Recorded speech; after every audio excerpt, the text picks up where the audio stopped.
up here first for this panel is Dr. Rénard Harris. Dr. Harris is the Associate Vice President and Chief Diversity Officer at the College of Charleston.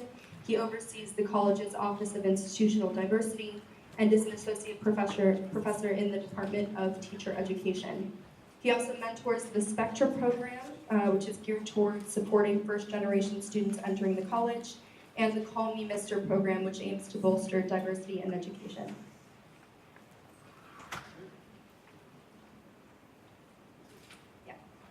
Our next panelist is our community leader panelist. Sorry, is this any better? No. Is this any better? Yes. Great. So our community leader panelist is the Reverend Wendy Hudson Jacoby, who is a pastor at Two Rivers Church, a United Methodist community, which is a new church that identifies explicitly as being anti-racist and LGBTQ affirming. Pastor Wendy has served with several poor people's movements and is an advocate for the full inclusion of the LGBTQAI+ community in the church. She also serves on the Charleston District of the United Methodist Church Racial Reconciliation Team, creating opportunities for people to recognize their white privilege and commit their lives to eradicating racism. Our student panelist is Vanity Reid Deterville, who is a political science student at College of Charleston and the lead intern for the Social Justice Coffee Hour through the Office of Sustainability.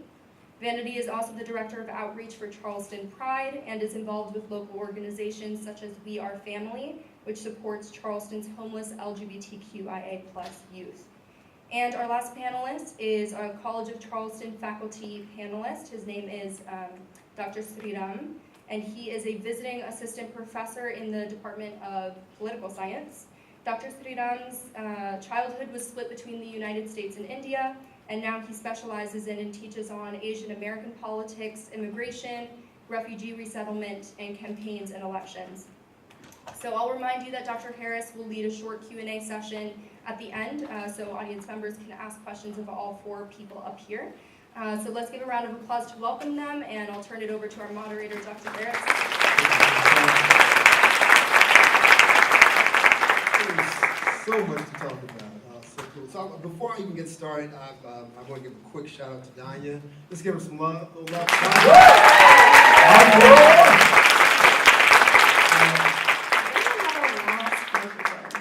What's that? Did we lose the microphone? I just wanted to say that when I met Danya, I said, what is this? Where are we getting it? What's this about? And I thought it was beautiful because she said that this is not just for the progressive. This is for any human being. So it's not like, and she said it's that space between, she's not asking folks to be politically correct, nor is she asking people to be, to create paralysis where you don't say anything to anyone. It's that beautiful thing that happens between those spaces. And I just thought that was powerful. And of this outline, first of all, Dr. Zentella, that was absolutely fantastic. Thank you very much. A little love to Zentella, give it up. After this session, after the Q&A, this whole idea of the interactive reception, I just thought was powerful. So there's still more to come, where it's not just hanging out and cookies and milk, right? It's thinking about it and putting the context. Let's get it done. All right, so the first one, to the panel. How does the way we label and name groups affect societal understanding and treatment of that group? And feel free and speak to it in your from your own perspective, from your home. So once again, how does the way we label and name groups affect societal understanding and treatment of that group? Please, Pastor Wendy. I think we've seen this example so powerfully in a negative way this week when we've had the folks who've been coming from Central America and are now making their way to Mexico, and they've been dubbed a caravan of migrants. But what they are asylum seekers.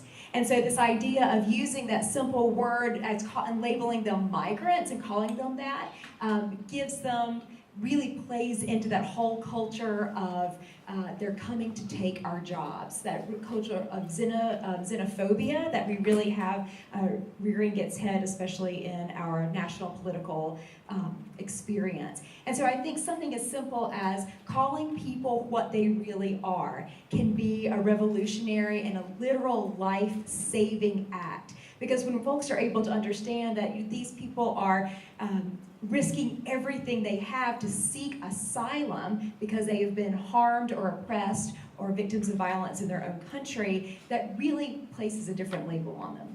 And in real time, that great quote that Dr. Zentella added, the gentleman said, the language of authority calls for collaboration. So do you change the channel? Because I think most news channels have been using that language about caravan of migrants. Do you change the channel? Do you call someone? What do you actually do? A part of it is, I think, just committing ourselves to calling things what they are. And so whenever you hear that, someone asks the conversation around your Thanksgiving dinner table, is correcting in a gentle way, correcting folks and saying, oh no, they're asylum seekers. So that simple word. I know the wonderful book that's been floating around most recently, over the end of the summer, Denmark Vesey's Garden. I don't know if any of you have had the opportunity to read that. It's written here in Charleston, set here in Charleston, looks at the history of racism. And in that, the author calls for calling plantations what they are, which is enslaved labor camps. So if you say, oh, I'm gonna go to a wedding this weekend at Magnolia enslaved labor camp, that has a totally different experience, doesn't it, than I'm gonna go at... Befitting though. Yes, exactly. Oh, I'm going to go pick pumpkins this week at Boone Hall enslaved labor camp. What does that mean for me as a white woman to take my children to harvest things out of the field?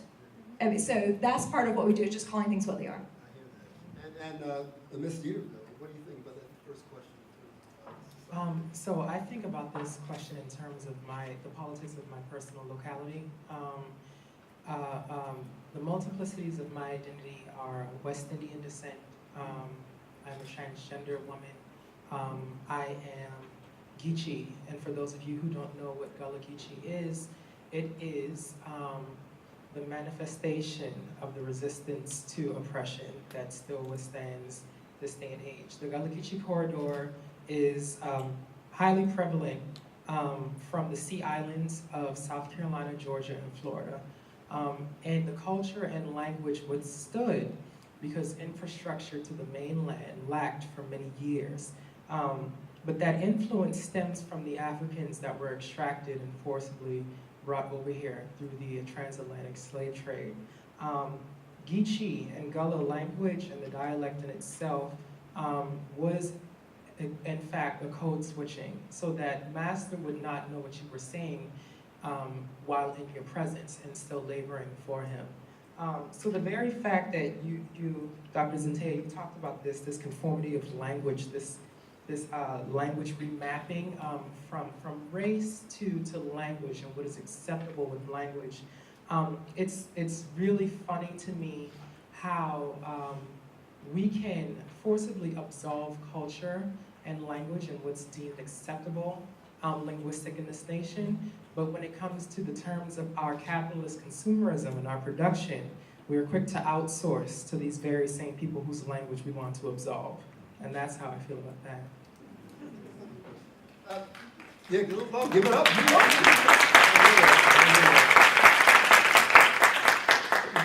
Talk to us about this code switching, and I've always wrestled with the idea of code switching as if almost a privilege, like I'm the only one that needs to switch. Like, no, you switch too. Like, why is all the burden on me? So talk to me about code switching and just privilege and who's responsible for that switching.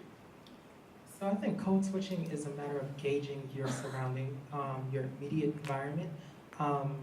When I'm with my family, and actually there was kind of a duality in experience when it came to the Geechee dialect.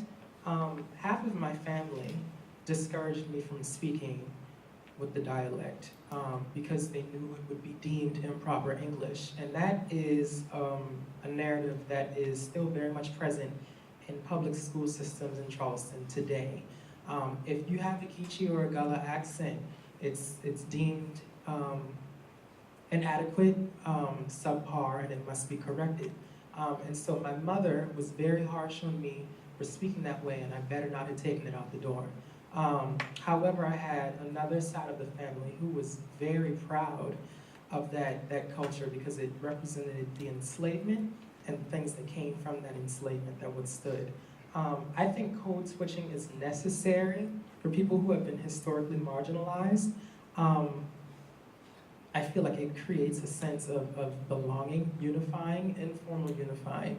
I can't really speak too much detail about the phenomena of it, but I just feel like if you have been marginalized, if you have been oppressed, then you have had to figure out creative ways to communicate your struggle, your strife, whatever with your family, your immediate loved ones. And so I think it's very much still a useful tool to this day.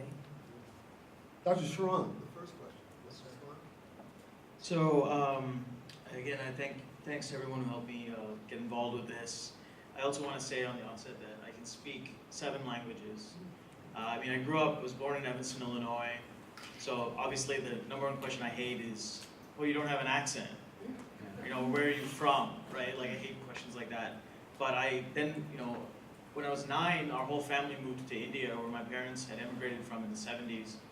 And I lived there I went through 5th to 12th grade in Chennai in South India, so I speak Tamil, or Tamil. And I also know Hindi, Nepali, French, Hebrew, Russian, and some Arabic. But this is not a humble brag situation. I'm making the point that languages have power, and we should be proud of the languages that we can speak, and we should learn as many as we can. Now, this notion of how language can isolate and how language can set boundaries, and there's so many things that came up in the keynote speech, but I'll bring up a couple. Is that one of the biggest problems we have right now in the United States is that language is used carelessly. We overuse words that we don't know the meanings of, and then when we do that, it takes away from the people to whom those words could actually apply. So as an example, Nazi, fascist, socialist, refugee, terrorist, feminist, liberal, progressive, queer, conservative, patriot, and as our president has shown recently, nationalist, are words that each have a very specific meaning. Nation is not the same as a state, and a patriot is not the same as a nationalist. But when we use language carelessly, it takes away its meaning. And I think that that's something we have to be very, very careful of. We have to educate ourselves about. And again, we have to remember that there's a historical consequence to language. And again, our keynote speaker was talking about how we would hope right now that people do not publicly often state their racial prejudices. But we know that that is not always the case, as Megyn Kelly has just found out, that there's a history of blackface in America. And saying why apparently it's okay to dress as Diana Ross and why that's not a big deal is going to cost her job. But it's that point that I think a lot of times people use the argument that they don't know as cover for their behavior. And I think that what I'm trying to say partly is also that language carries a responsibility. So let me just say one more thing, is that there's a theory that comes out of economics called framing. Okay, and some of my students who are here have heard me talk about this. But one of the biggest problems we have in the United States now is there's a tendency, and this goes back to 1994 to a guy called Frank Luntz, who did something with Newt Gingrich and the contract with America. And now we have George Lakoff do this as well. There's this big thing to take the words that we use and change the words. It's the idea of framing, which is you can say the same thing in different ways and create a different response. So for example, those ads that said 20% don't speak English at home, well, that also means that 80% do. But when we say 20% don't, somehow it seems like a bigger problem than 80% do. So as an example, gun safety versus gun control, drilling for oil versus exploring for energy, death tax versus estate tax, climate change versus global warming, and the two that I think are most appropriate for this gathering. When did undocumented immigrants become illegal aliens? And then the worst one, I think by far, that none of us have really been paying attention to, except for a few people, is for 50 years the policy of the United States since the 1965 Immigration Act, or the Hart-Celler Act, was to allow for immigrants to come to America to reunite with their families. When did family migration and family reunification become chain migration? Thank you. Before we move on to number 2, I want to play here from all these answers a response of power of words. And I think about Dr. Zentella sharing this idea of occupying language. And I think there's something beautiful in that, because I think sometimes we self-oppress and say, I shouldn't say that. But when we do, we really don't say what we need to say in terms of power. And I think about this whole occupying language because I remember a professor told me one time, we're talking about African American language, and she said, I am, versus, in my growing up in Mississippi, I be. When we conjugate anything, everything was be, I be. There's so much power in I be, and for me, much more powerful than I am. And though when I get to school, no, Rénard, it's I am, but there's so much more power in that. So sometimes I think this conversation about code switching is not as linear as we think. I think communication is key, and the fire of my words is key. What am I really trying to say? And I think about Paul Laurence Dunbar in the poem when Melindy sings, when he says, you ain't got the natural organs for to make the sound come right. It's this long, beautiful poem, and I guarantee to my ears, that poem sounds so much more powerful and using that language than it would have if he had said, you don't have the natural organs to make the sound come right. It's written with so much more power, all right? So I understand, I want these folks to respond. They're switching, but they're switching, and it's not just switch, stop, switch. It's where's the fire in what I'm trying to say, brother? It might come out standing, but I might have to put some fire on you right now to get it across. And I think it moves in and out. It's not as linear as we think. But speak to power in language, please. Pastor, please, either one. We'll hear. Power in language. So again, I'm going to draw this back to my upbringing, personal experiences. You talked about broken Spanish, I believe, and so my grandfather is West Indian, born on the island of St. Lucia in the Caribbean Sea, and my father is a first generation, born in Queens, New York. He speaks patois, which is a broken French, and so I recognize that very power of that hybrid between his African influence and the French colonization that had happened in the Caribbean that influenced him to be able to speak this mesh of a language. It was really powerful for me when I started to research where this last name came from, Deterville. What does it sound like to everybody? Right, it's a French last name. And I can remember when I made my first Facebook and I put my name on there, I received many friend requests from older French white men, and they were questioning me as to why I had this name on my profile. And I had to explain to them, because you all colonized my ancestors, so we were your property, and so now I have your name. Thanks. So I thought that was powerful in itself. It's just like, you know, there are certain names, there are certain words that are immediately attributed to certain regions, but we don't understand the totality of effects of globalization, whether that be the economic globalization, whether that be effects of slavery has had on how these words and these meanings transfer. Hearing my family speak patois, I think, is incredible, because you hear what French is, and then you hear how that dialect sounds, and it shows that there was a dominant force that was resistant to becoming absolved, because if they were willing to completely become absolved, he would have been speaking pure French. So that's what I think about the power of words. Anyone else? Please. Yeah. So when Dr. Zentella was talking, I wrote down a few comments about other situations, kind of along the lines of, we know that realtors or leasing agents are less likely to rent properties. I wrote down 3 ways that language becomes powerful in the United States, or accents, or things like that. We know from research that, this is really sad, that elected officials are less likely to respond to emails and letters from constituents with perceived African American or Latin names. Imagine that. We live in a republic. We have a Marine over here who made an oath to defend the Constitution.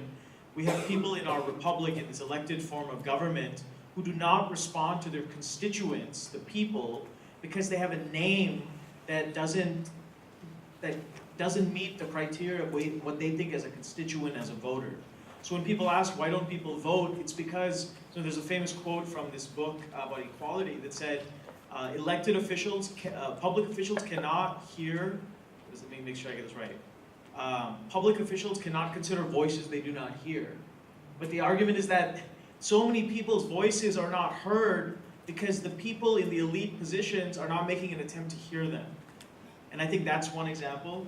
Another example is that Muslim applicants for jobs, notoriously less likely to get a call back for an interview if the name Mohammed is on, or any Mohammed, Akbar, Ahmed, Zainab, Fatima, any of these names are on a CV or resume.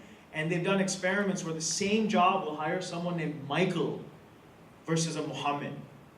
And then another example in my own research, I'm happy to send this article to anyone who wants to read it, is that South Asian Americans like myself who run for elected office in the United States, much more likely to get elected with a nickname. And I think everyone in this room knows that because the former governor of the state is a second generation Indian American like myself, whose real name is Nimrata Randhawa. But you know her as Nikki Haley, who just resigned as the ambassador to the UN and may run for president. And there's another politics there, is that she passes as white. So we have skin colorism, we have racial things, and we have naming as well. So names are powerful. I mean, there's an argument that a lot of candidates, we talk about code switching, but in politics it's called toggling, that they have to toggle between their identities. Kamala Harris has one parent who's from India and one parent who's of Jamaican descent, so she can toggle those identities. But the fact that a lot of minority candidates for office have to choose the identity that they use to run for office is just depressing. And again, I mean, those of us who have studied intersectionality theory, the work of Kimberly Crenshaw, and we understand these things, know that you can't separate identities. The whole idea of intersectionality is that the intersection of different paths create an identity that is wholly distinct and not comparable to anyone else. As Salman Rushdie said, I have been a swallower of lives, and to know me, just the one of me, you have to swallow the lot as well.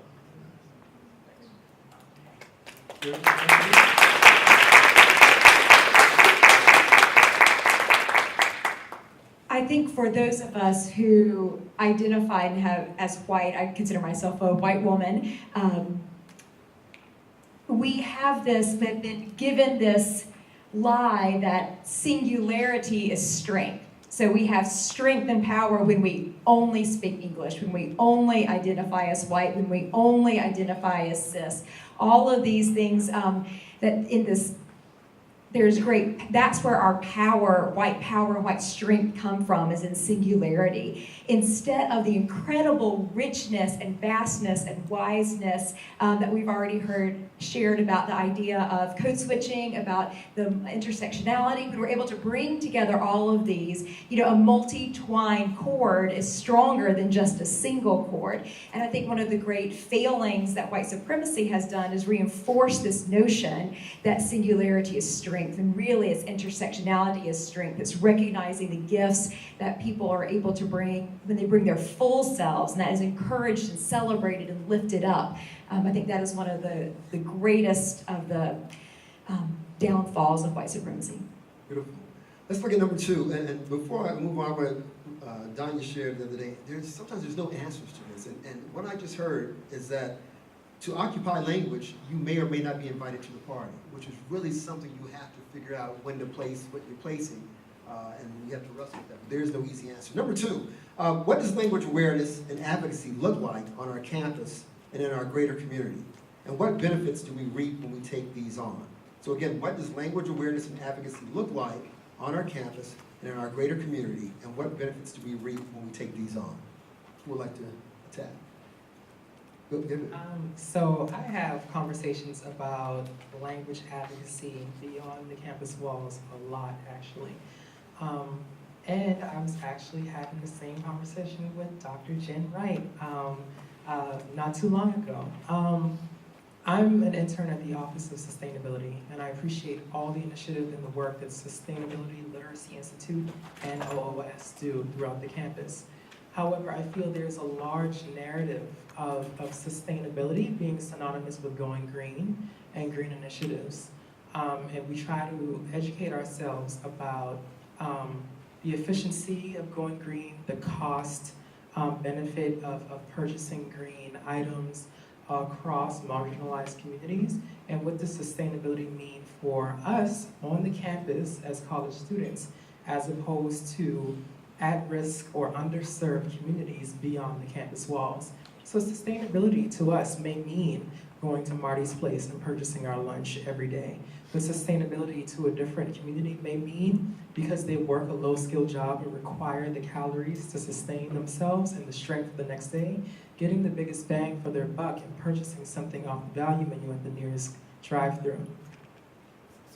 So, Ms. Vanity, are you more enlightened than all those identities you just explained? Because you see sustainability in terms of other identities you speak of. That seems to be a bridge far for folks. To say sustainability is about my blackness, about my sexual preference. How did you get to the place where you understood that sustainability was about all those identities and how it relates in terms of language? I actually attended a sustainability conference in Pittsburgh a few weeks ago with 15 other of the interns from the office. And quickly I recognized that I was one of the handful of people of color there speaking on a topic concerning social justice. Largely the rest of the presentations were about environmentalism. And there is a connection with environmentalism to social justice initiatives, especially with coastal communities. And we live in one right now because coastal communities are in jeopardy of having to be uprooted and moving from their communities due to climate change. But I feel like we don't connect enough with gender and sexuality and sustainability and the means of sustaining one's lives if they're within an underserved community or a marginalized community. What does sustaining themselves look like? How do they get on from day to day? And what choices are they making? It as simple as what they're gonna eat that day, what they're gonna wear, how much they're gonna purchase. How does that relate to how we purchase, how we move throughout the day? I beg that question of people working and advocating for sustainability often, just because we have to see it for larger than just a green initiative, because not everybody can afford to buy an e-scooter or an e-bike. Who's that number two, awareness and advocacy? Well, okay, I've only been at the college for 2 months, all right? I moved here on August 13th, perhaps the hottest day of my life. It's only just begun, brother, trust me. Yeah, I felt like I was swimming to my office that morning.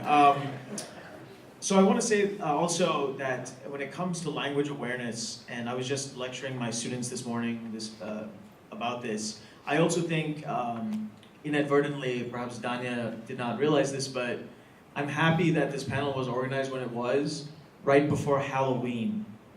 Okay, because I hate that I have to do this every year, but here's the thing, and I mean, there's the quote from Pierre Bourdieu in this commentary. If we see someone with an offensive costume, right, and we do not say anything, we are responsible. Right? I mean, if you see someone wearing something that you know is offensive, that is manipulating somebody else's culture, that is politically incorrect. Somebody told me today that apparently some College of Charleston students last year dressed up as Freddie Gray and did not get expelled, allegedly. So I think when the administration does not follow through on things like this, and then when someone cries, "Oh, I have a First Amendment right," they're missing the point, right? So I think along those lines that it's not just about, in the words of Childish Gambino, staying woke, all right? And as I heard Aziz Ansari do stand-up recently, and he was like, man, there's a lot of white people claiming to be really woke these days. That's wonderful. Here's my point. If you hear someone using language that you know is wrong, you have to say it's wrong. You have to correct them. Because if you don't correct them, you are as guilty. And I think, unfortunately, on this campus, I've had a very amazing experience here so far, and I'm looking forward to being here until next year. But at the same token, I learned during my orientation that the student body is 78% white. And that's just how it is. Not very diverse by the standards of South Carolina. But what also happens then is that this, and we can talk about this more in the next question, that environment also creates limits on trying to draw other minorities. And I think that's important because the college president sent out an email that the college is going to reintroduce affirmative action to recruit more black students. But yet you can recruit more black students, but will they feel comfortable coming to a campus where students use language without barriers? And not realizing that every time you drop an N-word because you are so woke, because you listen to Kendrick Lamar, that you are actually distancing students who feel like this could be the place for them to succeed, but then they come here and they're like, I don't feel like I really belong. So I think that the responsibility of the students at this college, the faculty, the staff, the administrators, is to develop curricula that create a sense that this is a place where people can speak and feel free to communicate in different languages and not be discriminated against. So where's the line if Kendrick Lamar uses it on one of his songs and millions of people buy it, and then someone who's not of color uses the word? Where is there a line? Should the person say every word but the N word if they're quoting Kendrick Lamar? Of course, you could ask me that. Of course. So I'm going to go along with I think what one of the greatest MCs ever has said, which is Eminem. Eminem is now, as a lot of people say, he's this, whatever. But Eminem has never used the N-word in any of his albums, in any of his songs. And he has made it a very clear point that this is not his right to use. And I think that, okay, to this point of, should people stop listening to Kendrick Lamar? Absolutely not. You want a Pulitzer Prize? That's never happened. But I think, again, this goes back to social responsibility. So today in my classes, for example, I showed the clip of Megyn Kelly talking about blackface, but then I showed the ending of Spike Lee's film Bamboozled to show blackface in historic context. I think those conversations would need to happen. So I was very happy to hear that the college is going to have an institute to study slavery. And because it's not just about studying slavery, it's about studying the extent of black power and understanding what has happened in Charleston. And I think those conversations need to happen more. Pastor Wendy, where is that? I think one of the greatest gifts that you all bring as college students is, as our speaker had said, helping to bridge that gap really between the ivory tower and the regular street and sidewalk. It's been a long time since I've been on a college campus regularly, but there is so much wisdom and so much excitement and so much energy and so much knowledge that you all represent. And you all have families or friends or communities or neighborhoods that you either live in or you'll go back to over the holidays. And you have the opportunity to be able to educate your family and your friends when they're able to do this. One of the greatest divides that I've seen as I've served primarily white, upper middle class communities up until we've started our this current church that I'm a part of, which we are not any of those things. But when we were in those spaces, so many times students your age were totally dismissed because older folks would see college students as speaking a language that they could not understand. And so I think one of the greatest gifts that you are able to bring to folks who are my age and who are a little bit older and a little bit younger is able to translate these very important concepts into realities and to be able to share how the words that we say, the ways that we use them, the ways that we encounter and interact with one another can literally save and change lives. You have the power to do that. And so I'm just really excited to see how you're going to be translators. I want to add to that fact because, first of all, just having the ability to go back home and have Thanksgiving with your family should be considered a privilege across the world. And so when you are in the face of that opportunity to disarm that kind of discrimination, whether it just be within the linguistics of the conversation, nobody said that that action was supposed to be easy. Disarming and changing the narrative is supposed to be difficult, but you have to be skilled about it. That goes for on the street or an interpersonal reaction within your house. It's not going to be easy. Recognize that, acknowledge that, and then move forward with still disarming. We have question number 3, and I won't have a follow-up question because we want to give the audience time to ask questions. So we'll start with you, Pastor Wendy. In what ways does understanding language discrimination align with our greater campus initiative of social justice and fair distribution? And if you want to speak to the campus, you can speak to the greater community. So in what ways does understanding language discrimination align with our greater campus initiative of social justice and fair distribution? Charleston is such a complex and complicated city. I would say one of the most complex in the entire United States, especially when it comes to issues of race, when it comes to issues of language, when it comes to issues of immigration and movement of people.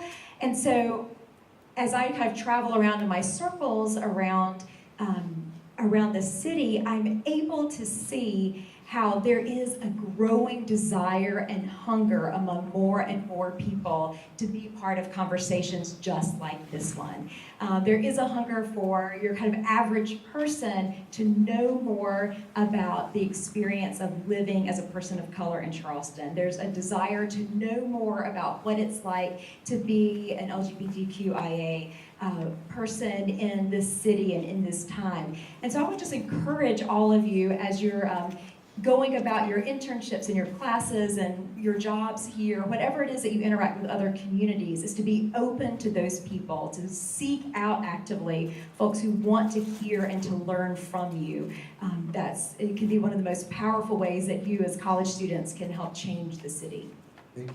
Ms. Vanity? Sure. I can, sure.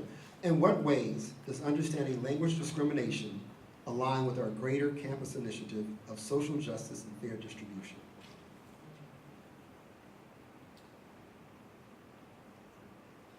Well, again, with the institute that's researching the institution's history, we can gain a sense of understanding and truly conceptualize the backs on which these very buildings, maybe not this one, because this is kind of modern, but the backs on which the vast portion of the campus was built on, and truly connect historical context with the founding of this institution, and then start to think about the timelines as they relate to the institution and the communities surrounding the institution. And I think we can gain a greater understanding of how we should be navigating our lives to foster an environment for fair distribution. You know, even in terms of housing right now, as I'm studying, there is an extreme crisis in Charleston right now as one of the most quickly gentrifying and traveled to cities. But the definitions in which we use, the differences between affordable and low-income housing are not, those two are not the same. Low income represents 30 to 50 to 60% of average market income. Affordable might be deemed what the Meeting Street lofts on the corner of Meeting and Hughes Street are going for, which is $1,500 to $1,900 a month. That is what would be deemed affordable, because the market says that whoever is here moving is willing to pay that. However, that does not relay politically to the outside community from the campus students who are in surplus, apparently in need of housing. Those are two separate historical contexts. How the campus and the institution has imposed on the rest of the peninsula and what their stance is, their economic positioning right now, and how is it that we're benefiting. I feel like we can truly gain a greater understanding of what fair distribution is. Thank you. Dr. Sharon? So I'm going to start with a large scale and then move down. Right? So one of the common arguments that happened in the last few years when people were talking about why we should put limits on Syrian refugees coming to the US. And by the way, those of you who are opposed to it, you succeeded. This year, only 44 Syrian refugees were resettled in the United States. So you won. I hope you're happy. But the point is that the reason, one of the arguments is that the reason, people say that English being the national language, so English is not the national language, but here's a bigger thing that people don't realize. Integration is not, when I say integration, I mean the bringing immigrants into American values and culture and all these things, is not done at the national level in the United States. We don't have a national integration program. Instead, we just pass it off to the states. So the state that a refugee or an immigrant happens to land in, that determines how likely that immigrant or refugee will integrate in American society. And if the state doesn't care about integration or doesn't provide enough resources, there's no chance for that person to have the same resources as somebody else, okay? So that's the meta question, right? But talking about the College of Charleston, so I've been here 2 months, and one of the things I've noticed is that I would love to see more programming that, and you've been talking about a lot about this, but more programming that connects to the Black history of Charleston. You know, I've been talking to a lot of Uber drivers since I've been here and just getting their perspective on things.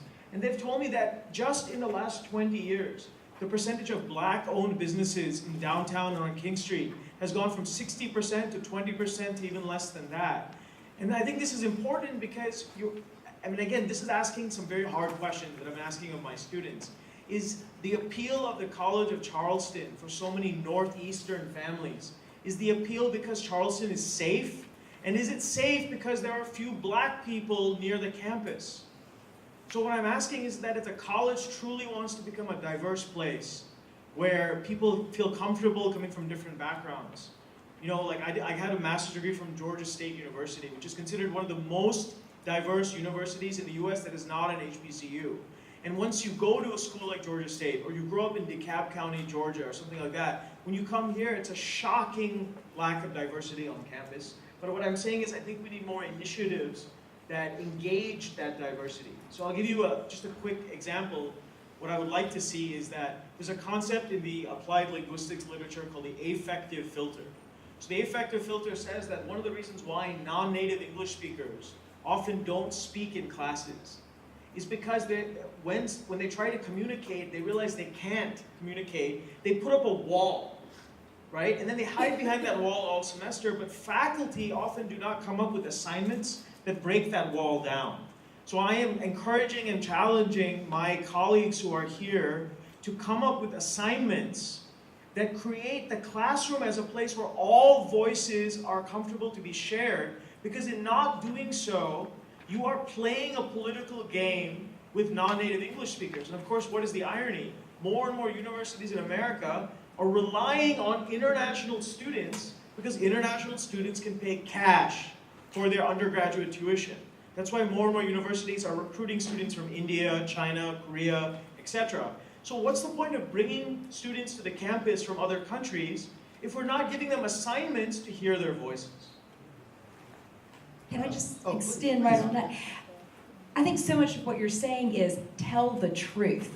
That's really a part of what you're saying is call things what they are, name things what they are. When the International African American Museum, by the time it's built in the next 3 to 4 years, right down on the water, there's going to be almost no historical African American community left on the peninsula, which used to be more than 50% of the peninsula. It's been pushed out and pushed out. We're not telling the truth about who we are, about the reality of where we live. I think that is one of the most important things that we can do, both here as a campus and also in the community, is just name what's happening. Don't shy away from it. Those who have suffered oppression, they have known that and they have been courageous. And so those of us who are in positions of privilege should not shy away. So beautiful. And really quickly, I also hear you saying, don't just invite my money, invite me. And there's a difference in the two, right? You got my money, now get everything that comes with that bad boy, which is all kinds of language. Also, I just wanted, I made a note here in terms of CofC. We rewrote the FAM, the faculty manual, in 2006 to avoid the generic male, he, and man. Also, the non-binary language in 2018 in the FAM. And now, what's beautiful right now is we're wrestling with they, them in grammatical English, right? How we put they and them in the language now. So I love the fight, the big, beautiful fight that we've all had in English class, and it was somewhat sexist, and now we're wrestling with these terms and how we're changing these pronouns. So the CofCs are developing that way. And quick anecdote, I had a student a few years ago, young white female, and in the paper she wrote, she was referring to a student, middle school student that was African American, and she wrote color, and the colored student. And and the paper was a strong paper, but the word color just, grabbed me. Maybe because I'm a brother, I don't know, but wow, I'm like, and I do know language changes, and I do know different groups have different identities and names over the decades, but I found myself, to answer this question from my perspective, and there's a great conversation about intent and impact, but I talked to her about the word, but not about the grade on the paper, right? Because whether you come from either group, it's not for me to punish you I wish she had known not to use colored in 2016. I'm like, where have you been? But at the same time, so it's the idea of language and aligning with what our mission is, but also not destroying each other when we do it. And it becomes difficult sometimes. Because if she had said the N word, I wonder if I would have had the same type of approach. But the word colored, I just saw it as, and I know the student as well, right? I knew her. So the idea that we forget who we are simply because of a word, of a misword, and not to be punitive about it, it's important. Real quick, and we'll get to the audience ask. Hey, so when I was doing my PhD in California, I had a student who also wrote in the similar paper, colored people. Right. And when I asked her in my office, she said, why, so this is what she said, and it was so profound, further teachable moment. She says, why is colored people wrong, but people of color is okay? And in that moment, I was kind of confronted with the fact that, again, when we use terminology, there is something that we have to kind of explain. Right, yeah. So That's a beautiful point. But you know, I don't speak French, but I eat French fries. You know, sometimes we get confused. It's the standards rapidly go forward. Who's got some questions out there? Come on. What you got? Oh, yes.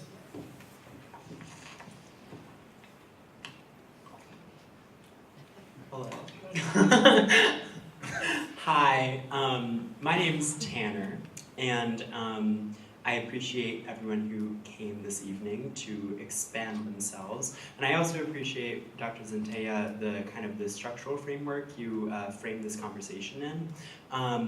And also all the panelists kind of connecting that to lived experience. So a kind of a particular emotive experience of violence, of language violence. And I'm kind of curious now about how we can think about how that violent language is used on campus, and how that is, should we, in talking about intersectionality, should we think about how slurs are used and treat that in a particular way? I've had a slur used against me on campus, and I have several peers who have as well. And I'm just kind of wondering how we connect kind of a structural policy change to the felt violence of slur usage, and then make potentially some sort of policy or protocol recommendation behind that. okay, so I'll just say something very brief about this, is that I'm not in the administration, like someone else right here. But I will say that, so the first challenge to anything like this that people again hide behind is First Amendment issues. I also heard that the student who dressed up at that offensive Halloween costume, he showed up at the for his punishment with a lawyer. And again, that whole thing like, oh, this is a state college, I have a First Amendment right, I can say whatever I want. So the college, to my knowledge, legally would not be able to prevent people from saying certain things. But on the other hand, for example, I mentioned before we started that I had taught at Morehouse College in Atlanta for a semester, which is a historically black college.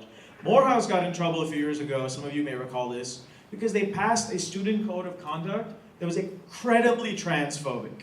It said that Morehouse men could not dress as women, could not wear these 12 items of clothing on campus because it took away from their manhood or stuff like that. So clearly that's not, you can't go that far. I think what needs to happen is that I think we need to have a conversation on campus about, okay, let me say this. I think the time for conversation is over. I think we need to have a very strict policy about organizations using terminology and losing privileges on campus. Because I think, okay, I was in a fraternity when I went undergrad at Purdue, screw Ohio State, go Boilermakers, but here's the point, right? Sorry, I had to say it. But the point of this is that we have a Greek culture on this campus that hides in the shadows. And what I mean by that is that the Greeks are powerful. I was in a fraternity, I understand Greek culture. We have a Greek culture that's powerful, but they seem to walk on water. And I think that if we isolate and punish people for the language that they use, and we start at some level with the Greek community, I think there will be a trickle-down effect felt where people understand that words come with consequences. So I'm sorry that happened to you. if I was in your company, Tanner, and someone verbally assaulted you, I would pull up perks of being a wallflower and knock them out. And I would defend you. Now we have time for two more, maybe? One or two more? Yeah. Real quick. Yeah, brother, right here. I got you. Just because I'm Indian, I have to be Gandhian? All right, so it's a bit of a two-part question. Do you think religion, which is used to justify a lot of the hate that we're seeing today, should still be encouraged or discouraged, like I guess among people? And if you do think it should be encouraged and you think that religion can change and be interpreted differently, if we're disregarding the original religious text that's left to us, then I guess what's the point of believing or practicing it in the first place?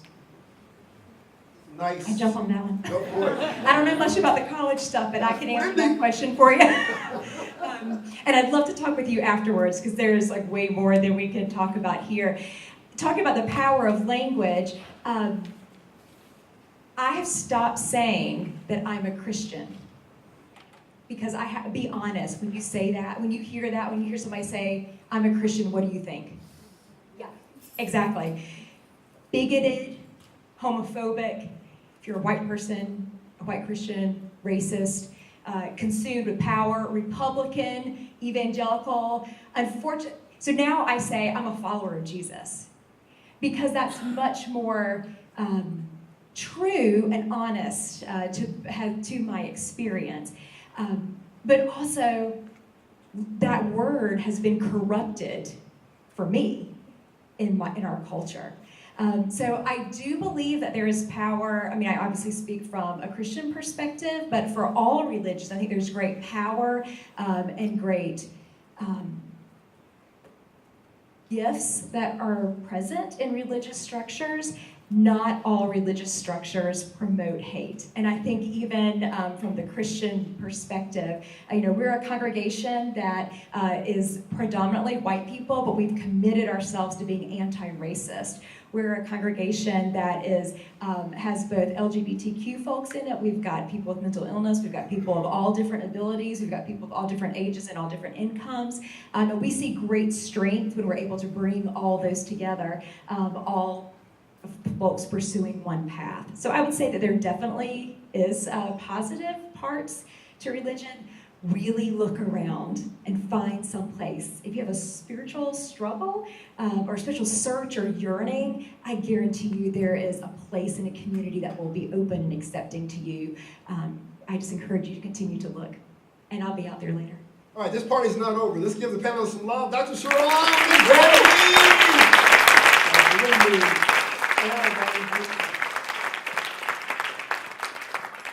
let the panelists sit down. Thank you so much. You all are amazing. I'll let you take a seat.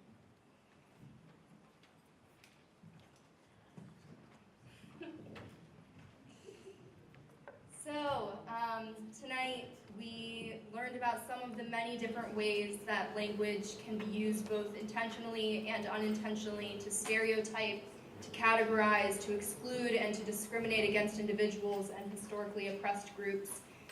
I hope that greater consciousness and understanding of how these practices manifest both consciously and unconsciously, and both institutionally and interpersonally, will serve as a stepping stone towards social justice efforts through education, through advocacy, through policy, and through dialogue, as language can also be used to unite, to support, and to uplift. So during our catered reception right after this, I hope that we can engage in conversation about using this education to inform specific actions that we can take against language discrimination. But first, I'd like to thank all the people that contributed to this event.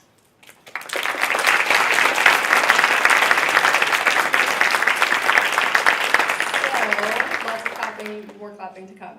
First and foremost, thank you so much to our keynote speaker, Dr. Celia Zentella, for agreeing to come all the way here from California, and for helping guide us into some very needed conversations on our campus and in our community. We are so appreciative to have you. Thank you to our moderator and to our panelists, Dr. Harris, Dr. Sriram, Pastor Wendy and Vanity for all of the expertise, the thoughtfulness, and the personal experiences that you all brought to the panel discussion to help us understand what this really means for us as students and faculty and community members in Charleston.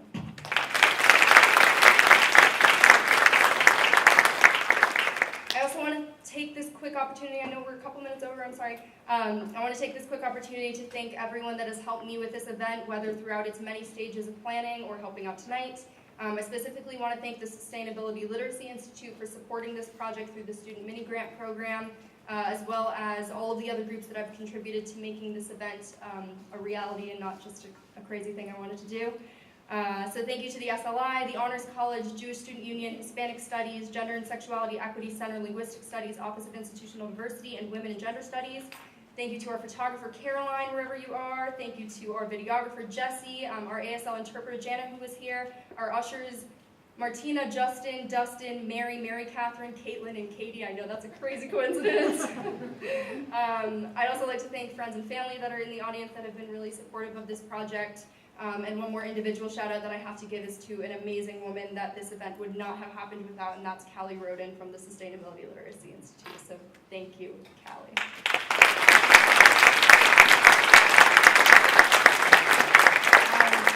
And finally, thank you all. I am so grateful to all of you for showing up here tonight. It is really important that we continue to have these conversations, questions, and open and inclusive dialogue about language discrimination, the greater project of marginalization that it contributes to, and social justice initiatives that we can take to combat it. So this concludes the main part of this event. I'll remind you that we're going to move to a catered reception just across the hall. The ushers will show us out there, where I encourage you to contribute to some posters that we have up and use the questions on those posters to guide your conversations throughout the reception and engage with our panelists and keynote speaker as well.